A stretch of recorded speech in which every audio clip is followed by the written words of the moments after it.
اچھی خبر، پاکستان نے اس سال آپ کو پتا ہوگا کہ 24-25 ارب ڈالر صرف اس سال جو ہے قرض اتارنا ہے کہ آپ نے قرض لے کے ہی قرض اتارنا ہے۔ اب ستم ظریفی یہ ہے کہ 75-76 سال سے تو ہم قرض لے کے ہی قرض اتارتے رہے۔ 2018-19 آیا، پاکستان ایک معاشی بحران میں تھا اور وہ معاشی بحران جو ہے وہ اس کے بعد فوری کووڈ آ گیا تو اتنا جلدی حل نہیں ہوا، لیکن ہم نے دیکھا کہ کووڈ سے پاکستان کی آمدنی میں اضافہ ہونا شروع کیا۔ پاکستان کی جو برآمدات تھی جو 24 ارب ڈالر تھی وہ آہستہ آہستہ بڑھ کے 32 ارب ڈالر پہ چلی گئی، اور جو ریمیٹنسز 19 ارب ڈالر میں تھی وہ بڑھ کے 31-32 ارب ڈالر پر گئی۔ لیکن آج اچھی خبر یہ ہے کہ سعودی عرب میں جو 2021 میں 3 ارب ڈالر جو لیا تھا وہ 2022 میں بھی رول اوور ہوا تھا، اور آج سعودی عرب نے پھر ایک سال کے لیے اس کو بڑھا دیا، اور سعودی عرب کو ہمیں دسمبر 5 کو وہ ادائیگی نہیں کرنی پڑے گی۔ اسحاق ڈار صاحب کی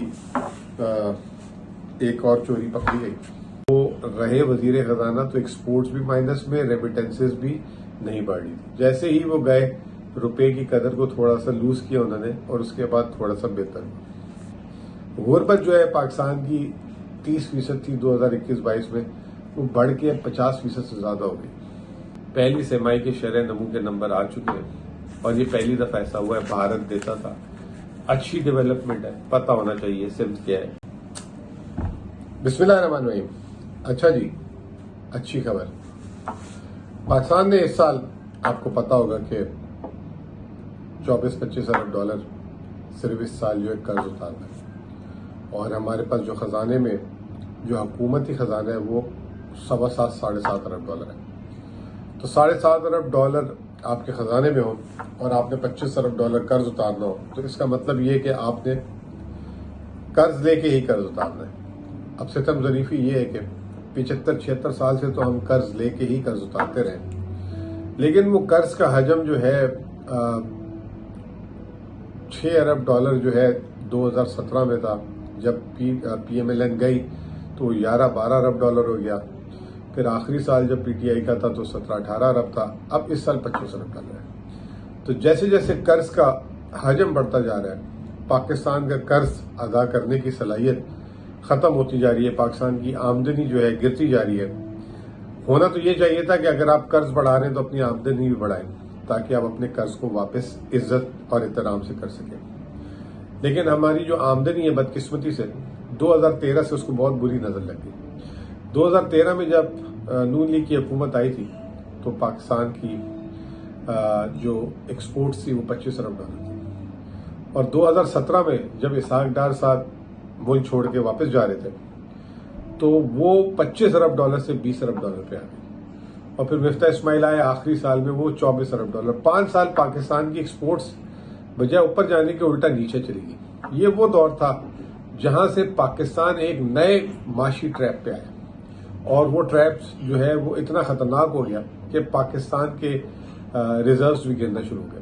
نہ صرف ایکسپورٹس گری اس دور میں، ریمیٹنسز بھی اس دور میں جو ہے جس تیزی سے بڑھ رہی تھی وہ نہیں بڑھی، اور یہ 17 یا 18 ارب ڈالر 2013 میں تھی، وہاں سے لے کے گئے تھے، اور 2018 میں 19 ارب ڈالر پہ چھوڑ کے گئے، یعنی کہ ریمیٹنسز بھی نہیں بڑھی۔ حالانکہ یہ پیریڈ میں بھی بے تحاشا پاکستان سے باہر گیا۔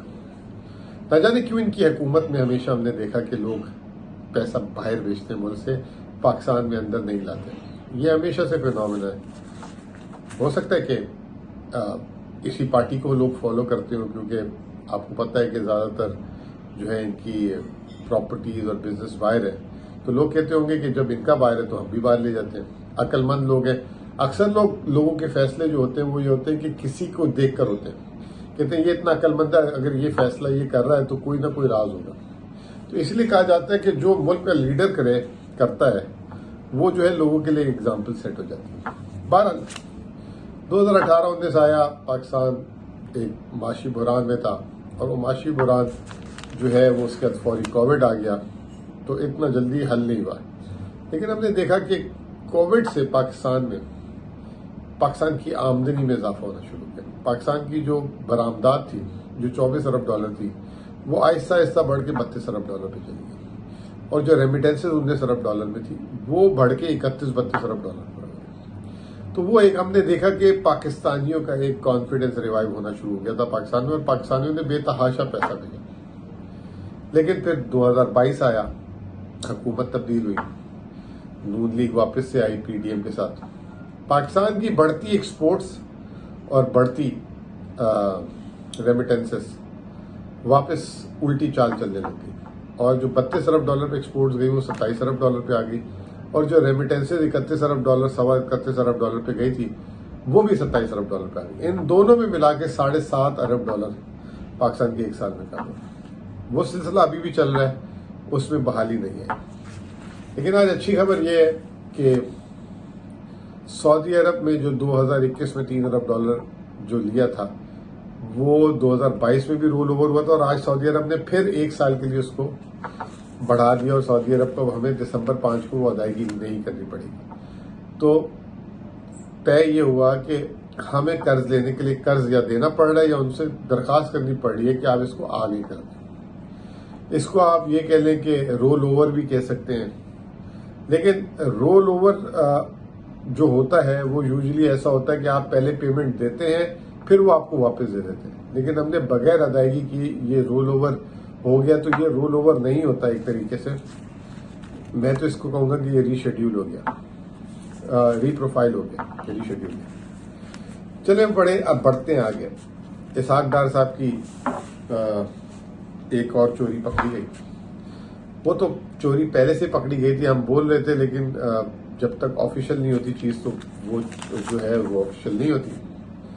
پہلی بات تو یہ کہ اسحاق ڈار صاحب ہمیشہ جو ہے 4 دفعہ وزیر خزانہ بن چکے ہیں پاکستان میں، 5ویں دفعہ کی وہ تیاری کر رہے ہیں، اور وہ پھر وہ کہہ رہے ہیں کہ شہباز صاحب نے بھی کل کوئی بولا کہ 2/3 اکثریت دے دیں، کمر کی مہنگائی کی کمر توڑ دیں گے۔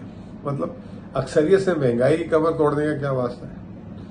تو یہ تو پہلے ہمیں کوئی سمجھا دے کہ یا تو ہم بیوقوف ہیں یا وہ جو ہے نیکسٹ لیول کے ہیں۔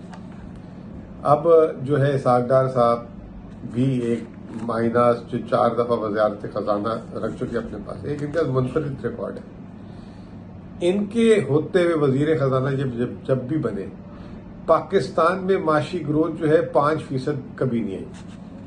اب آپ کہیں گے یار 2018 میں تو 6% آئی تھی۔ بھائی وہ مفتاح اسماعیل جب یہ گئے تھے تو وہ 6% ہوئی۔ میں نے یہی عرض کیا ابھی تھوڑی دیر پہلے کہ جب وہ رہے وزیر خزانہ تو ایکسپورٹس بھی مائنس میں، ریمیٹنسز بھی نہیں بڑھ رہی تھی۔ جیسے ہی وہ گئے روپے کی قدر کو تھوڑا سا لوز کیا انہوں نے، اور اس کے بعد تھوڑا سا بہتر ہوا۔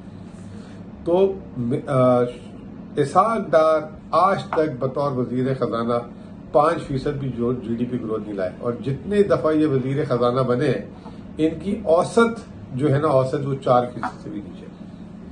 اب پاکستان کی 2.5% سے آبادی بڑھ رہی ہے، اور 2.5% میں 4% اگر گروتھ دے لو تو کیا مطلب آپ نے تیر مار لیا۔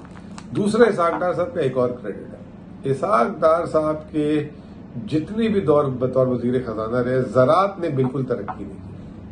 اب یہ کیا وجہ ہے؟ یہ زراعت مطلب اینٹی زراعت ہے، کیا ہے؟ زراعت بھی نہیں ترقی کی۔ تو جیسے ہی مطلب یہ جاتے ہیں تو وہ زراعت میں پھر تھوڑی بہت بہتری آ جاتی ہے۔ پاکستان بائی دا وے زراعت میں بہت اچھا جا رہا تھا 2013 سے پہلے تک، لیکن 2013 کے بعد تو پاکستان میں زراعت ایسے لگتی ہے رکی گئی ہے۔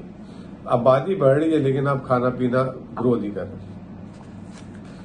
تو اب جو ہے آئی ایم ایف جو ہے آج کل، پہلے بھی آئی ایم ایف جو ہے وہ کہہ رہا تھا کہ اسحاق ڈار صاحب یہ جو ابھی پچھلی حکومت کر کے گئے اس میں انہوں نے اعداد و شمار غلط بتایا، اور تاریخ میں پہلی دفعہ ایسا ہوا کہ منسٹری آف فائنانس کے شائع کیے ہوئے اکنامک سروے کے نمبر آئی ایم ایف نے اسے قبول نہیں کیا اور اس کو نہیں چھاپا۔ اسحاق ڈار صاحب نے پچھلے سال جاتے ہوئے کہا کہ جی ڈی پی گروتھ جو ہے، جو معاشی گروتھ جسے کہتے ہیں، وہ 0.29% ہے۔ ویسے اگر یہ بھی کوئی منہ سے بول رہا ہوتا تو اس کا منہ شرم سے جو ہے نا جھک جانا چاہیے، لیکن آپ کو پتا ہے شرم تو پاس سے بھی نہیں گزری بہت سارے لوگوں کے یہاں سے۔ اور اس پہ اس کی کارکردگی پہ جو ہے ابھی وہ 2/3 مانگ رہے ہیں. کبھی بڑے میاں صاحب مانگتے ہیں, کبھی چھوٹے میاں صاحب مانگتے ہیں.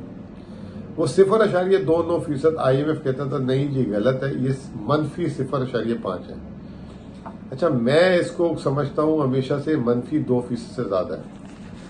اب IMF کے پریشر پہ کہہ لیں, IMF نے ابھی جو آخری پروگرام دیا تو ایک شرط رکھ دی تھی کہ ایک تو پچھلے سال کے جو ہمارے اعداد و شمار ہے وہ واپس سے ریوائز چھاپے جائیں, اور دوسرا اب جو ہے نا 1 سال کا انتظار نہ کرایا جائے, ہر سہ-ماہی پہ پاکستان کی معیشت کی سمت اور گروتھ بتائی جائے. الحمدللہ وہ جو ہے پورا ہو گیا, اور کل جو ہے نیشنل اکاؤنٹس کمیٹی جو یہ ہوتی ہے منسٹری آف فائنانس کے نیچے آتی ہے, انہوں نے اعداد و شمار ظاہر کیا اور اسحاق ڈار صاحب کی چوری پکڑوائی. جو انہوں نے چھاپا تھا 0.3% پاکستان کی شرح نمو ہے, وہ جو ہے -0.17% ہے, یعنی کہ -0.5% کا فرق انہوں نے چھپایا ہوا تھا.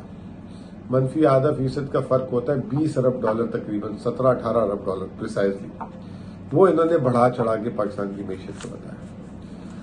یہ جو ہے اب جو -0.17% ہے, اگر کرونا کے سال کو نکال دیا جائے تو پاکستان کی 76 سال میں بدترین سال تھا. یہ وہی سال ہے جس میں بے روزگاری 6.2% سے 8.5%. یہ بھی بائی دا وے IMF نے بولا اس کو بھی آپ جلد از جلد شائع کریں. ہمارے حساب سے جو ہے یہ ڈبل ڈیجٹ میں بے روزگاری ہے. غربت جو ہے پاکستان کی 30% تھی 2021-22 میں, وہ بڑھ کے 50% سے زیادہ ہو گئی. تو اس کی وجہ یہی ہے کہ آپ کی آبادی 2.5% سے بڑھ رہی ہے اور آپ کے جو شرح نمو ہے وہ منفی ہے.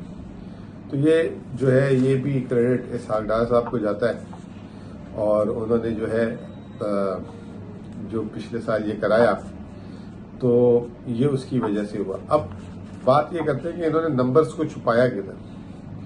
سب سے پہلے تو انہوں نے صنعت -8% سوچے, جو انہوں نے خود اقرار کیا تھا. وہ -8 نہیں -10 کر دیا گیا. -10% سوچے کہ 10% آپ کی اس سے 1 سال پہلے سے پیداوار کم ہوئی. تو مہنگائی تبھی تو ہوئی جب آپ پیداوار نہیں کریں گے, چیزیں کم پیدا ہوں گی تو ملک میں مہنگائی ہو جائے گی. اور جو آپ کی پالیسی ہے اس کے اوپر امپورٹ کی, پتہ نہیں کس کو آپ نے پروٹیکٹ کیا, کس کو فائدہ دیا. یہ تو اب وقت بتائے گا. جب ترنت ہمیشہ آپ کہتے ہیں نا ترنت وہ کون سا ریکنسلیشن والا جو ہے کمیٹی بننی چاہیے, تو وہ جب آئے گی تو پتہ چلے گا. تو -10%. اسی طریقے سے یہ بڑی صنعتوں کی بات بتا رہا ہوں. اوور آل مجموعی طور پہ جو صنعت انہوں نے کہا تھا کہ 2.94% سے گرو کی ہے, وہ جو ہے -3.84% ہے. انہوں نے 2.94% بولا تھا. پھر انہوں نے جو ہے سروسز سیکٹر جو پاکستان کی معیشت کا 54-55% ہے, انہوں نے کہا تھا کہ وہ 1% سے گرو کر رہا ہے. ویسے 1% بھی لعنت ہے, لیکن وہ آپ ریوائز کر کے کہہ دیا وہ 0% تھا. پھر ایک اور ہیڈ ہے انفارمیشن اینڈ کمیونیکیشن, انہوں نے کہا 7% سے گرو کر رہا تھا. وہ 7% کی جگہ آیا ہے -2.6%. ابھی ان کی عزت کیسے بچی ہے؟ یہ -2-2.5% سے زیادہ ہوتا. انہوں نے زراعت کی جو ہے, اچھا یہ بھی میری سمجھ سے باہر ہے. ایک طرف کہتے ہیں کہ پورا ملک 1/3 ڈوب گیا, پورا ملک ختم ہو گیا, سندھ حکومت الگ لگی ہوئی ہے کہ پورا سندھ کی جو ہے فصلیں تباہ ہو گئی, برباد ہو گئی. یہ گروتھ لے آئے ہیں ایگریکلچر میں. اب وہ گروتھ کہہ رہے ہیں ایگریکلچر میں 1.6% سے بڑھ کے 2.3% ہو گئی. اس نے ان کی بچت کرائی ہے. اب ایگریکلچر میں آپ کی کراپ, آدھی کاٹن کراپ اڑ گئی تھی, آپ کا جو ہے تمام مائنر کراپس اڑ گئی تھی, ملک میں بے تحاشا مہنگائی ہو گئی تھی. یہ منفی سے مثبت کیسے ہو گئی؟ تو اس میں بتایا کہ 28 ملین ٹن جو ہے گندم پاکستان کی پیداوار بڑھی ہے, اور ساتھ جو ہے بھٹا میز اس کی پیداوار بڑھی. بہرحال اینی وے پاکستان میں بس ہوتا ہے چلتا ہے, میں تو یہی کہوں گا. تو یہ ان کے جو ہے کارنامے تھے. اور اب جو ہے پاکستان کی پہلی سہ-ماہی, اب بات یہ ہے کہ آگے کی بات کرتے ہیں, پیچھے کی تو ہوتی رہتی ہے. پہلی سہ-ماہی کے شرح نمو کے نمبر آ چکے ہیں, اور یہ پہلی دفعہ ایسا ہوا ہے. بھارت دیتا تھا, اچھی ڈیولپمنٹ ہے, پتہ ہونا چاہیے سمت کیا ہے, تاکہ 1 سال بعد یہ ڈار صاحب جو بالکل ہی, اور یہ احسن اقبال صاحب کی وزارت تھی بیسکلی, تو یہ بالکل ہی جو ہے تصویر چھپا دیتے ہیں. پھر بعد میں 2-3 سال بعد آتی ہے تو اس پہ پھر یہ چپ ہو جاتے ہیں, بات بھی نہیں کرتے, اور پھر آ جاتے ہیں کہ جی ہم نے یہ 20-13 20-18 کرتے رہتے ہیں. تو بہرحال وہ جو اچھی خبر یہ ہے کہ 2.13% سے پاکستان پہلی سرمائی میں گرو کیے. اس سال کا پورا ٹارگیٹ ہے 3.5%. اچھا یہ بھی جو گرو کی ہے وہ اس لیے کیا ہے کہ پچھلے سال ہماری جو زراعت گر گئی تھی اس میں کہہ رہے ہیں کہ بہتری آئی ہے، وہ 5% سے گرو کی ہے، تو اس کی وجہ سے 2.13% ہے. لیکن جو مجموعی طور پہ آپ صنعت کے حال دیکھیں، مینوفیکچرنگ صرف 0.8%، اور جو سروسز ہے وہ تو بالکل ہی نظر نہیں آ رہی کہ گرو کر رہی ہے کہ نہیں کر رہی. اور اس سال کا حکومت نے ٹارگیٹ رکھا تھا 3.5%. IMF نے اس کو کم کر کے 1.7% کر دیا. جو بھی زمینی حقائق ہیں، جس طریقے سے بجلی گیس کی قیمتیں بڑھی ہیں، آج بات بھی ہو رہی تھی، بائی دا وے اپنے گیس کے بل ضرور دیکھ لیجئے کہ اس مہینے آپ کو وہ بجلی کا جھٹکا ہوتا ہے نا، ذرا گیس کا جھٹکا لگے گا. تو اس پہ جو ہے صنعتیں تو آلریڈی اخباریں جو ہے سیاہی سے کالی کر رہی ہیں اور کہہ رہی ہیں کہ ہماری صنعتیں بند ہو جائے گی، یہ اس کو صحیح کیا جائے. تو لگ ایسے ہی رہا، اور مہنگائی اتنی ہے، جس طرح آپ گیس کے بجلی کے بل آ رہے ہیں تو لوگ اس پیسے نہیں بچتے کہ وہ اور کوئی چیز اخراجات کریں. تو اس سال بھی پاکستان کی جو ہے شرح نمو کوئی خاص اچھی نہیں رہے گی. تو یہ تھی صورتحال اور آپ کے سامنے رکھنا ضروری تھا. بہت بہت شکریہ.